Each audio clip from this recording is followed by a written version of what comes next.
Hello, everyone. Bon dia a todos. Welcome to this business opportunity that we carry out with ICG Chinese and Brazilian firms about the business opportunity that China has with Brazil and vice versa, taking into account and taking advantage of the current treaties and opportunities that exist between these two countries. So before introducing today's speakers, I want to share with you some recommendations. So first of all, the session is recorded, so please turn off your microphone. And if you don't want to appear on the video, please turn off the camera as well. And do not hesitate to ask your question directly on the chat or raising your hand. And at the end of the session, we are going to solve all of the questions. So let's go now with Javier Canek, our president of ICG, to start this activity. Javier, welcome. Thank you so much. Thank you, Santiago. Good evening to everyone. Welcome. We welcome you to our online event with our associates of ICG. This event will help you to expand your vision about the business landscape and the market potential that the market of Brazil and China has. Our associates from Brazil and China will share their expertise in this meeting and respond any question you could have so you can venture into this new project that you have in mind. Let me tell you a little bit about our associates. Francesco Marano from ICG China, he's partner in CPO Partner Shanghai. He is a certified accountant and auditor, has a master's degree in economics, and since 2008, he engaged in tax, administrative, and labor consulting. And since 2015, he is living in China and worked for many multinational companies and management and administrative financial departments. It is a temporary manager in the startup phase, restructuring during a delicate period of the company in the main sectors of mechanical industry and automotive. And Elvio Santos, he is from ICG Brazil. He is the CEO of the firm Santos and Santana Abogados. He is a lawyer with expertise in civil procedural law and corporate law. He worked for 10 years from Santos and Santana Sociedad de Abogados, presiding over the organization since 2014. Currently, he is the leader of the general advisor of the firm and responsible for all the corporate structuring and reorganization of the firm. With this briefly introduction, I give the floor to Francesco so the meeting may begin, and we invite you to visit us on our web pages of International Consulting Group that we are sharing in the chat to get to know us with the firm with a presence in Latin America, the United States, Spain, Italy, and of course, China. Thank you for being here. I start to share the presentation and we start. Can see everyone? Yeah. That's okay. Yes, perfect. Okay. So let's start. We will start to be brief, but how to say, effective, saying all the main information, and then we will leave some time for the questions. So, first of all, a brief who is ICG China, CPO & Partners. We are a consulting company that operates in China. We have the building is our building. I am right now in the last floor of this building here. We have, CPO & Partners started almost 20 years ago to operate in China. We have a team of 15 among lawyers, CPAs, and managers of companies that work for CPO Shanghai. We speak here, we have people that have mother language, Italian, English, Chinese, Spanish. We mainly do what? Tax, financial services, legal services, and we support the companies also in the management, so the operation side if they need. So to say it briefly, we can support the foreign investor in all the main aspects when they invest in China, from the creation of the legal entity to the operations. let's start to enter in the Chinese atmosphere. You can start already to see from the language the difficulties and the differences of this country. We will go on more deeply with the next slide on the cultural differences. Starting from some economic information, China since entered in WTO, but if we go before, since 1970, when the Deng Xiaoping started to open the economy, started to face China a very strong growth that became much stronger after the entry in WTO. Now China is the second economic power as GDP, and if we go on with this trend, the situation will be that will be the #1 in the world as the total GDP. On the trade side, China is one of the, how to say, most prominent countries. Regarding the import side, is the 11% of the world. So it's very significant, also considering in the latest year the increase of the middle class. Let's remember, China is 1.4 billion of people with a middle class that is growing in number and that can consume more and more foreign products and expensive products. This is very important because often China is still remembered as an exporting country, as the factory of the world. Things are changing. Even if, as we can see from this slide, China is still very, very important in the export, how to say, quota in the world, as many components are made in, many products and components are made in China. Even if the trend also of the Chinese government is to increase the value-added products and reduce the low value-added products, meaning that for activities that have added value, high technology like biotechnology, AI, robotics, often you can get interesting incentives. So the switch is from the low-level products to high products with high value inside. This is the trend of this is where the government is pushing. Also regarding the foreign direct investment, China is one of the countries that attract more investment in the world. China is the biggest, one of the biggest market of the world, and will become more and more important with the time. So it's a destination that cannot be ignored by any international company that wants to grow. So this is also very important to be understood. Let's start to go a little in details on what are the legal structure you can create in China when you invest in this country.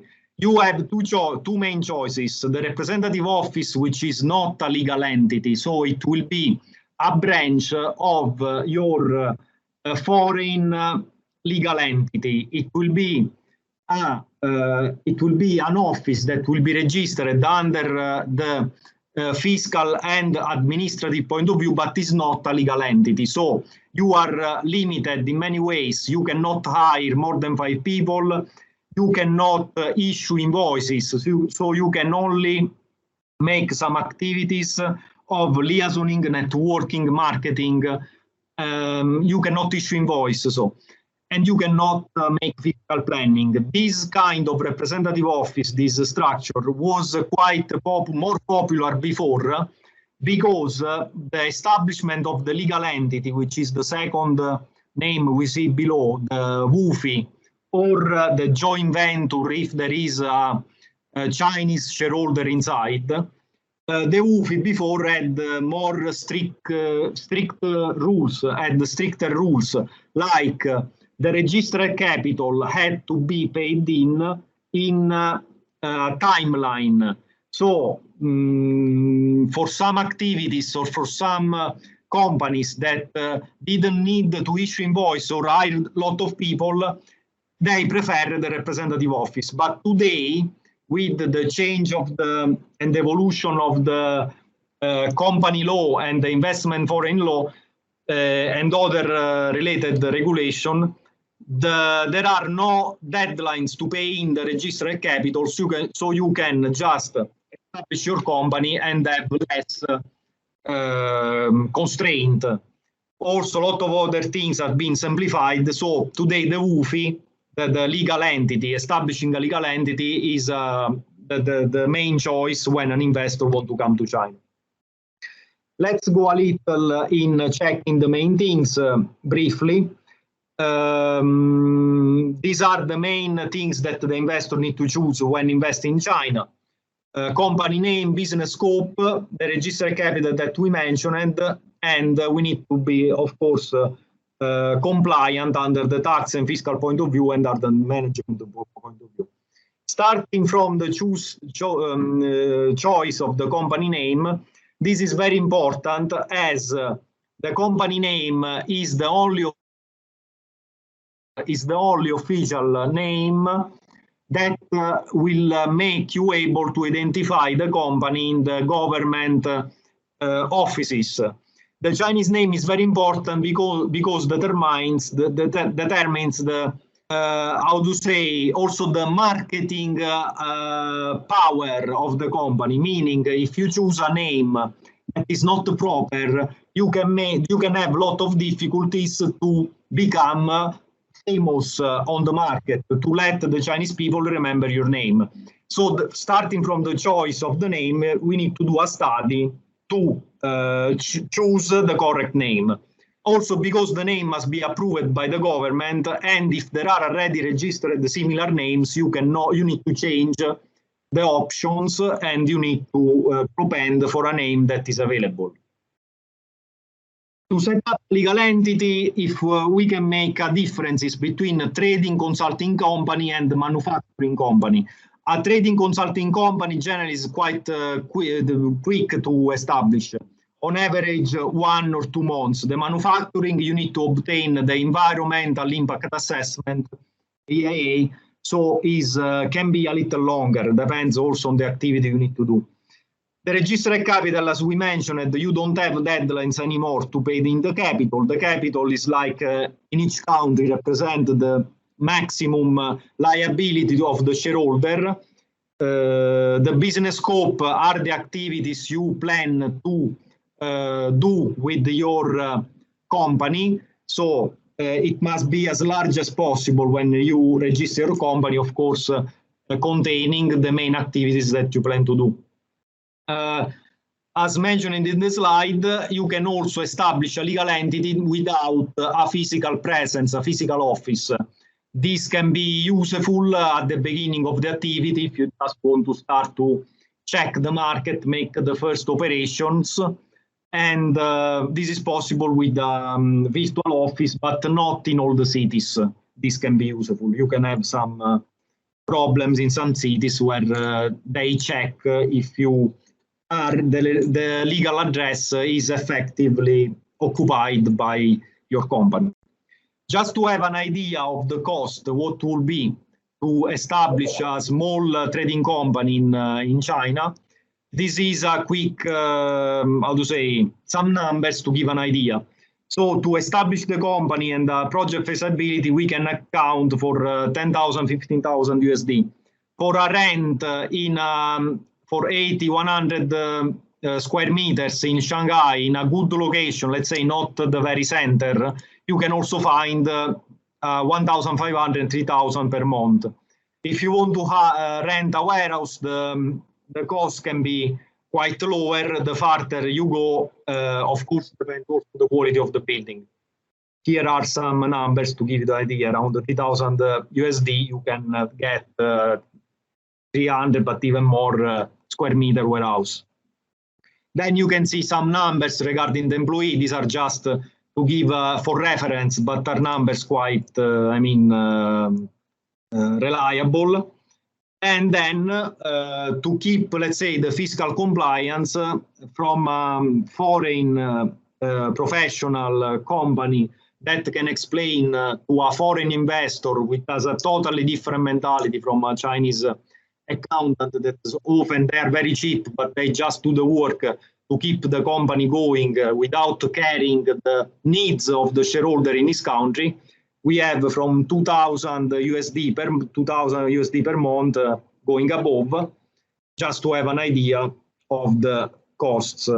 Also, an important thing in the note, you can use, in China, you can use the free trade zones to create a stock of products in China. So in the free trade zone, you will not pay import tax and VAT if you put the products there from abroad, and you can keep a stock of products that can be sent all over Asia or in China. Anyway, you will keep it there without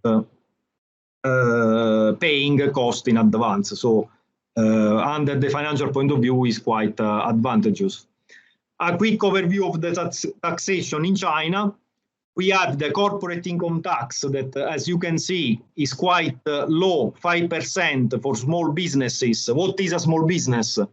Is total asset below 50 million RMB, average employee below 300 employee on average each year, and taxable profit below 3 million RMB, which is around, how much is, now it's around 350,000 euro more or less, according to the current. So, I mean, we are talking a taxable profit, so it's not a small number. The ordinary rate is 25%, so it means if you are outside this preferential regime, you will pay 25%. But there are also other kind of other kind of tax regimes, like the high technology companies, that are companies that satisfy some requirements regarding the patent, the research and development cost, that can get this status, and they can pay only 15% on the taxable income, disregarding the size of the company. If we see the direct tax comparison between China and Brazil, we can check this table that shows the differences. Of course, let's say depends in also the IITs, the individual income tax. It is the tax that employees pay. Start from 3%, very low, and can arrive to 45% for the high income people. This is just a quick overview. Then we have the VAT. In China, we have different rates. 6% is for the services. Then we have 9% for some kind of services and yes, some kind of services, and 13% for most part of the goods. Yes, okay, these are the different rates. We cannot, I mean, it's better to go on. China, as all the countries, has a lot of double taxation avoidance agreements with other countries. Also with Brazil, of course.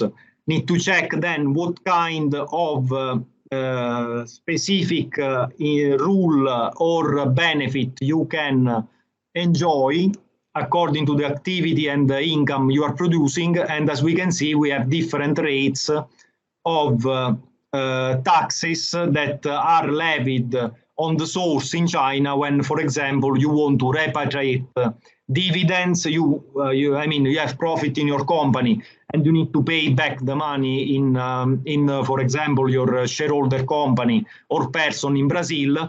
This is quite an easy process, we can say, not very difficult to repatriate the dividends from China. There are some taxes to pay. For example, here we see 5, 10 or 15% according to the specific case. This is also according to the double taxation avoidance agreement in force with China and Brazil. Same thing for the interest and other kind of income as royalties. So this must check in details the specific rules. Okay, this is a slide that mentions what we said before. China is, under the industry point of view, is favoring the high value added activities, robotics, biotechnology, all what is advanced, all what is advanced products, advanced services. If you come in China and want to do these activities, but also machinery, let's say advanced machinery, advanced construction, as long as you are not polluting so much, in that case, you cannot establish your company in most of the places. You will have difficulties. But if you do an high technology activity, China will welcome you with incentives and with a lot of preferential policies. As we saw, you can also get the high technology enterprise status and pay 15% of tax. As we mentioned before, one thing to remember when we speak of China today is the dimension of the market. China is a huge market. We cannot think about China today as the low-cost country that you come here to pay the worker less, to do some cheap products with maybe low quality. Okay, China is still this in some places, but in a lot of cities, lot of places, China made a huge advancement. China has, under the logistic point of view, the legal point of view, the taxation, administrative point of view, made huge steps forward. And the population of China has a middle class, high income people that can spend and buy sophisticated products. So a foreign investor that has a good product and can do something very good in his industry, coming in China can give lot of satisfaction, lot of success. Of course, the market is difficult, you have competition, but you have huge opportunities. One thing to be aware in China are the cultural differences and cultural barriers. That's why you need someone that supports you. Supports you means let you understand how to do business, how to understand the rules, how to interpret the rules and avoid the mistakes. Some quick, some examples. The language, as everyone knows, is a big barrier. You need to, if you want to read a document, you ask to your subsidiary in China to send you some documents, everything in Chinese, starting from there. You can see, you can feel the barriers that are huge. Cultural differences. Often when speaking with the foreign and Chinese, I always see this kind of phenomena. There are misunderstandings. The foreign shareholder wants to say something, the foreigner wants to say something, the Chinese say, yes, I understand everything. At the end, there is a lot of confusion. No one understood the real meaning of the message that want to be transferred, and there are big problems that can only increase confusion and misunderstanding and problems. Also, the negotiation with third parties must be done in a professional way, considering what we just did, the differences in communicating, in expressing the feelings, and beware of the misunderstanding that are always there when you speak with the Chinese counterparty. All the small examples in China are why you need someone that knows the market. There are a lot of different things. For example, in China, the chops, meaning the stamps, the company stamps are very, very important. If you establish a company in China and you give the stamps to one of your employees that you cannot trust 100%, is very, very risky. This employee will have your company in his hands. So you need to be careful on this. Maybe in your country, the companies that the stamps are not even, like in Italy or in some other countries, are not even not so important, and you can apply your idea or way of thinking to China, but this will be a big mistake. Another thing that is also a little funny to mention, let's say, is the way of doing the business meetings. a business meeting in China always means get drunk, especially if you are negotiating with the Chinese counterparties. They like to drink, they enter, we can say, in a confidential status with the business partner during a dinner by offering a high degree alcohol. The Baijiu is called in Chinese. It's a very terrific, very bad taste liquor, but that you should accept and drink together if you want to succeed. Often it depends also on that in the negotiations. Another important point that is worth to be mentioning in this overview of the investment in China are the IPR.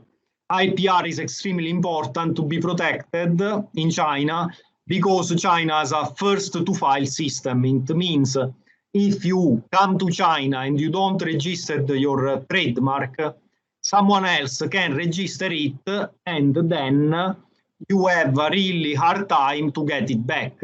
Often the only solution is to buy this trademark, now we are talking of trademark, back, but of course who registered it will sell it at a crazy amount of money. So IPR are trademark, patents and copyright, especially, let's focus on the trademarks, which are the main, generally are all the companies have one registered as soon as possible. Better before you start to make exhibition or your trademark, your logo start to become known in China. Because if, as said, if someone, there are some trademark squatters in China, some companies that do this for a job, we can say, for a profession, they register trademarks of foreign companies and they sell to them.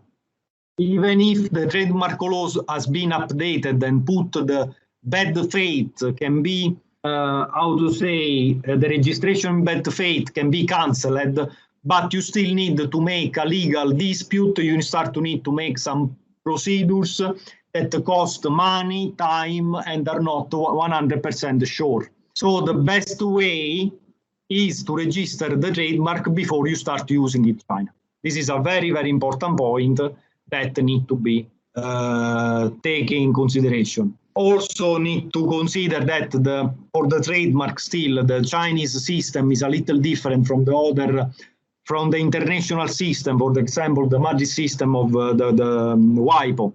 The NIS classification, the NIS classification is called. The Chinese classification has classes, subclasses, and items. So how to make a registration in a safe and proper way, you need to know the Chinese system of the trademark registration. Okay, let's say this was a quick overview on the Chinese market and Chinese opportunities. Thanks a lot for your attention, and I'm at disposal for going in more deep information, answer to specific question and give you all the information you need. Thanks. Thank you so much, Francesco. I had my microphone turned off. So Elvio, it's your turn. Thank you so much. Hey guys, thank you. I will share my screen. Are you seeing my screen? Yes. Yes. Okay, though. Hello, everyone. My name is Elvio Santana. I'm a partner of Santos e Santana Advogado. That is a Brazilian law firm specialized in corporate law with large experience in aviation, energy, agribusiness, electronic, and insurance segments. I would like to thank you all for being here today.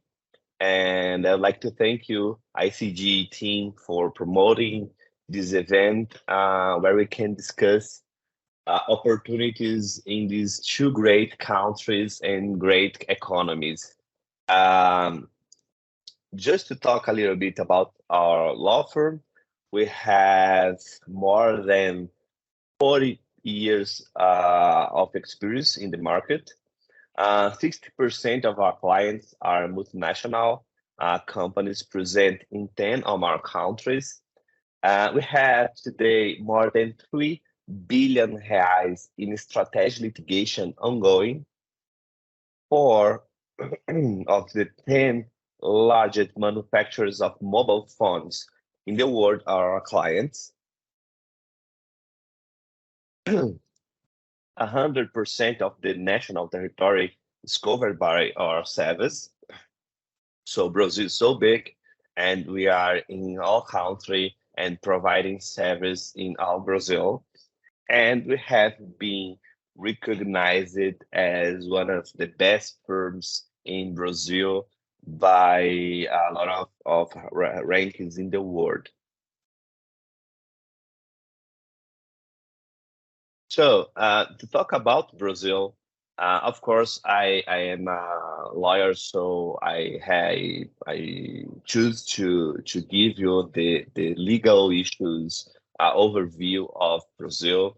So just to point out, Brazil has 240 million population. So the Brazilian economy turns around exportation, mostly of iron to the global industry. The country has a huge agribusiness as well, export service, and has a strong industry and commerce as well.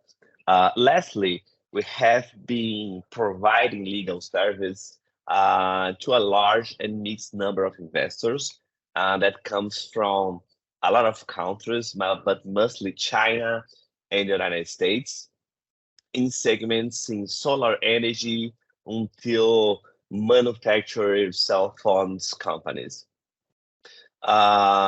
It's also usual to attend investor in the financial markets, startup investors, service providers, companies, and large companies from the energy sector.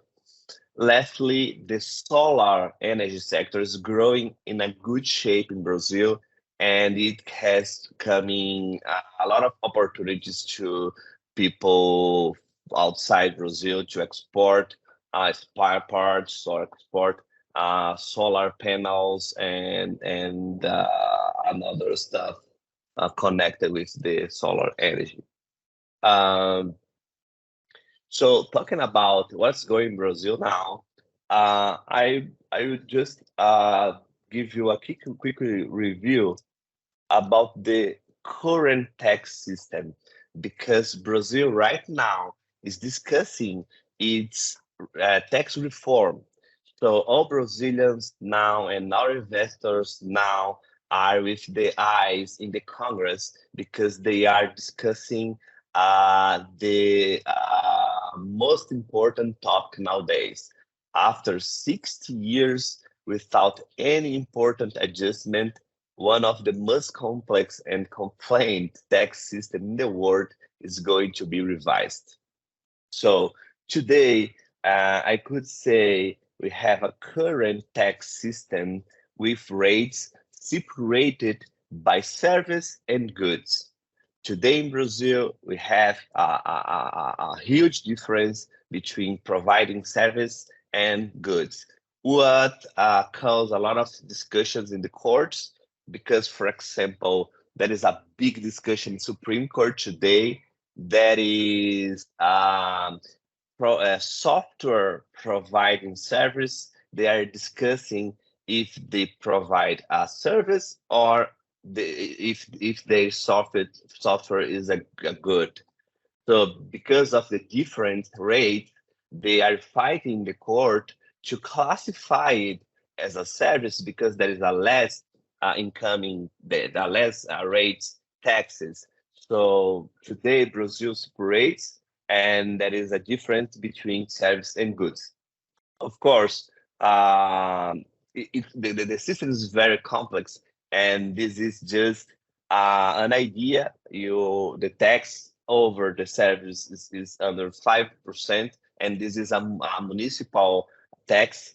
And to goods, the tax could vary between 12 and 30%, and depends on the regime where the company is established, because we have a regime called Simples that it's selected to small companies, and then we have the regime presumido for companies, regular companies, and the lucro real regime for designated to large companies.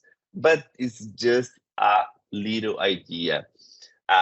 Just to give an idea, it was 443,000 little adjustments made by the government since the beginning of the current tax system, of which more than 30,000 rules are enforced right now. So I will repeat, are 30,000 rules being enforced right now. So to talk about Brazilian rates and the Brazilian tax system, we need more time, maybe 1 week, to explain how it works. And then comes the tax reform.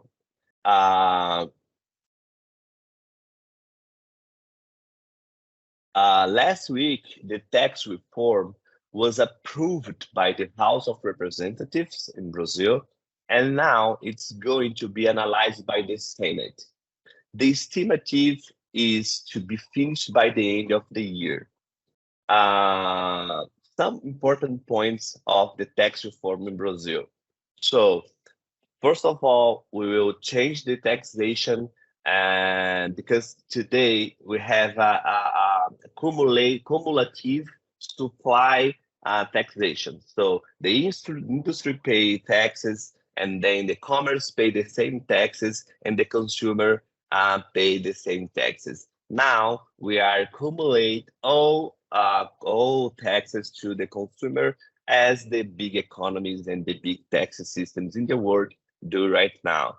So Brazil is changing its system to simplify. This is the main goal of the tax reform. It's not to rise taxes or make the tax less. It's to simplify the system and to be less rules and to be more in a good shape.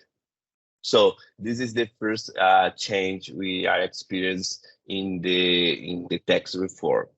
Then we will have a reduction in the name of rates.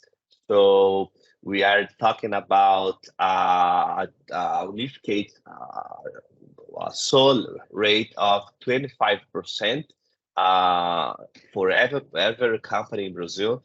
So the idea is to have just one rate to service or goods and to any company, and we are going to have the same rates, and as I said, to products and service. The main goal is to simplify the system and to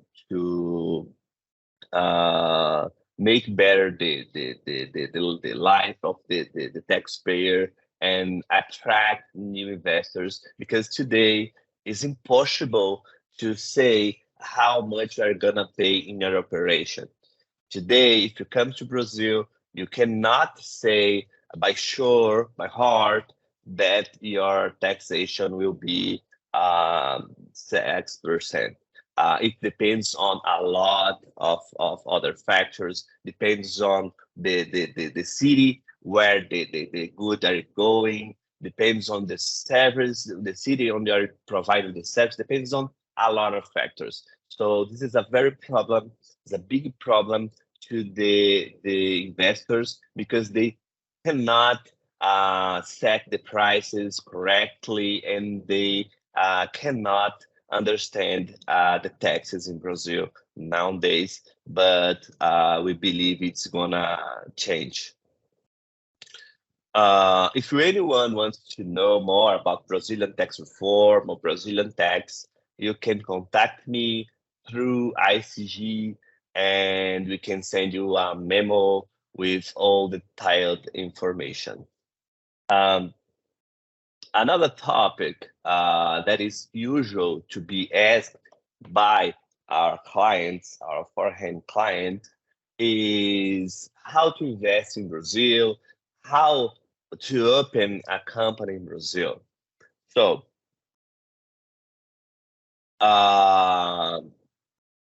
there is some important points to be presented. First of all, the investment used to establish a company in Brazil is tax-free. So all the money, all the investment, foreign investment that came to Brazil to open a company is tax-free. You will not pay any taxes to the investment in your company, to the capital investment. The shareholder must be a foreign company registered before the central bank. So if the shareholder is a company, we have to register the company before the central bank. If the investor is a person, you have to have a Brazilian permanent visa, or you have to be a Brazilian. So this is the main rule to establish a company in Brazil. Another important information is the profits could be sent abroad without payment of taxes. So the distribution of profits could be in Brazil. There is no payment of taxes over the distribution of profits. There is an exception if the country where the foreign company is established is a tax haven. So Brazil will tax these profit. Depends on the country where the company is established. So the Brazilian law allows a company to be held by a sole holder. So there is no need to have more than one shareholder as in the past. In the past in Brazil, you had to have two or more people as shareholder of the company, and now the law allows just one shareholder. And the estimated deadline to establish a company in Brazil is 19 days. That is not a very fast deadline, but the authorities are working to reduce this deadline to allow the company to open a company in 10 days, 5 days, as we can see in Chile, for example, as we can see in Portugal, as you can see in other countries nowadays. So the last topic I have chosen to present today is how to import and export to and for Brazil. That is a very mostly common topic. People ask us about the importation to and from Brazil. So to import from Brazil, it's necessary to have an established Brazilian company, as I said, and Brazilian revenue authorities require a special authorization that could be obtained by the company through a license of importation process. So to import goods from Brazil, it's necessary to have a license, and depends on the product you are going to import. The license could take more time. For example, medicine or some meat. So some kind of products that is different licenses you have to provide. But the overview of the importation is to obtain the license to be allowed and importation and import goods from Brazil. And to export goods to Brazil, as I said, Brazil is very strong in the iron exportation, but Brazil also import a lot of electronics, spare parts of aviation, cars, automobile. So there is a lot of exportation to Brazil. And what we always say is it's important to set a contract with the Brazilian company where you are exporting, because if you have some problem with the payments or some problems in the shipment, the Brazilian law, there is a protection to the operation made with a contract. So it's important that the contract to be signed by two witnesses, and you have a protection in Brazil. So you can start a lawsuit, and it's very quick lawsuit in Brazil, a collection lawsuit in Brazil, and in view of the contract, it will be more easy, more faster to recover the credit, recover the money, or discuss wherever you want to discuss with the Brazilian company. So that is just a very short overview about Brazil, and I am at your disposal to respond any questions and to talk about Brazil a little bit more. Thank you. Thank you so much, Elvio. So yes, we have a little questions. So Javier, do you have a question, right? Yes, thank you, Santiago. I have a question for Elvio or Francesco. Do you know if there is any free trade agreement between Brazil and China that can be applied? Yeah, Brazil and China have a lot of agreements. In the trade market, there is some agreements that allows, for example, Brazilian companies to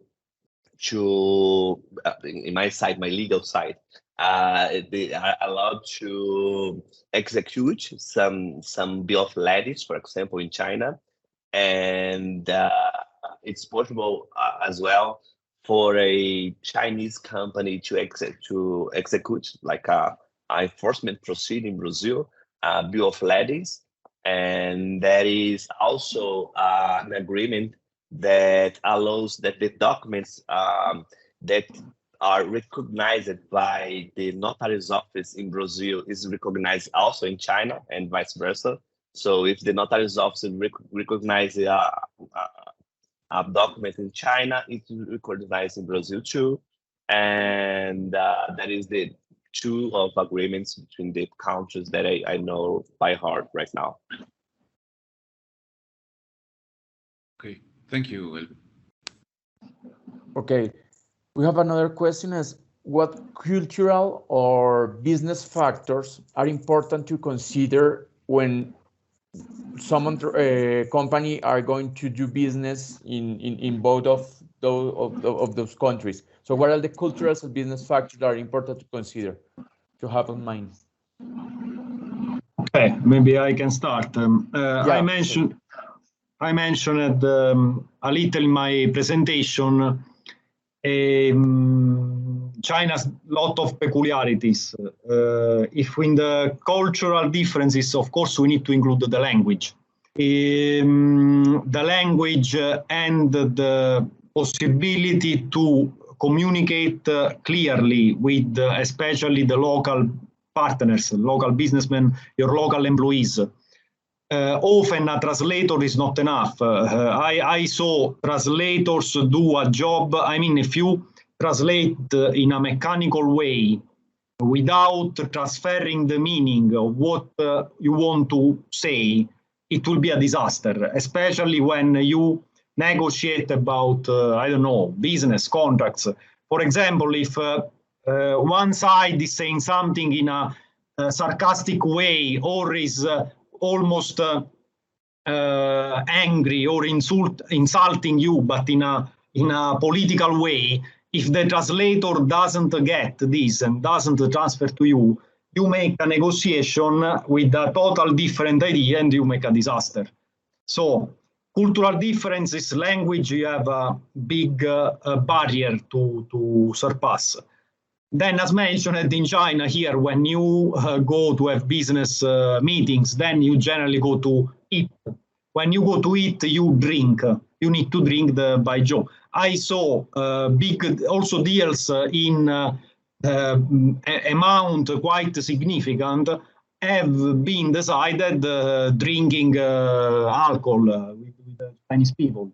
The more you drink, the more you become friend, the more you establish a how to say, confidential relation sooner, and soon you can start a partnership. This, of course, in Europe, the example where I have some experience is totally different. I mean, you don't go and get drunk the first time you meet a new supplier or a new client. Be crazy. So for now, I will mention these differences, but of course there are lot of things that are different. Also, if I stop because I could say huge things from Europe, for example. When we talk about China, we say what? We say dictatorship. It's a country where you have the control of the government. Yes, but I mean, it's like you only talk about the bad sides that are not even so bad. I mean, if you tell me now China is a dictatorship, but also if you tell to the Chinese people, I mean, they don't even think about this issue. Of course, you are limited in some ways. You cannot talk too much freely about some topics, but it's not as some newspaper of the West talk about China.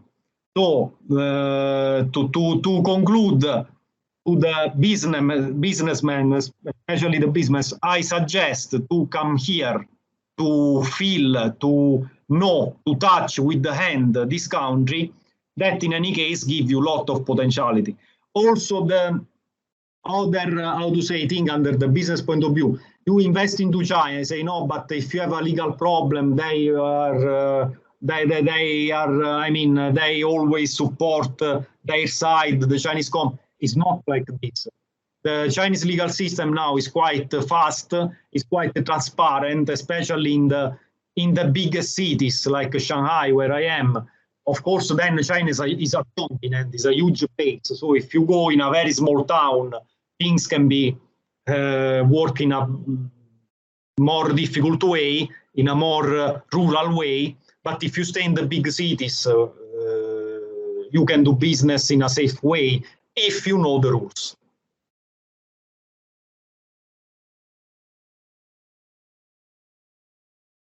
I will stop here. Yeah, because I could. I don't know if I have enough time,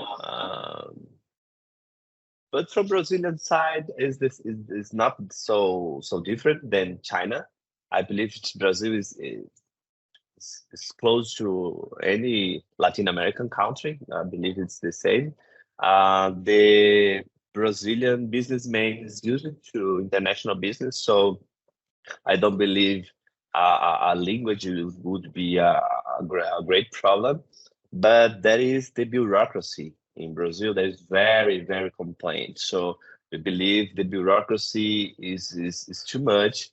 But now people are saying and talking about that, and the authorities are taking some providence and some actions to avoid it. But I believe it's the bureaucracy. The same is the rest is the same on any Latin American country.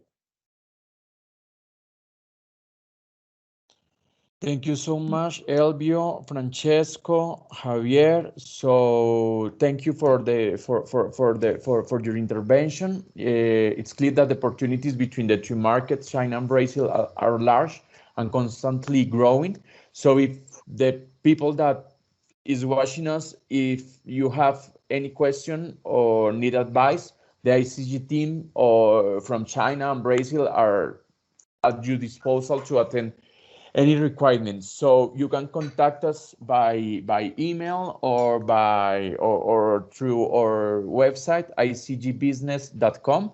So I give the floor to Javier Canet, President of ICG, and see you in our next ICG business activity. Thank you so much.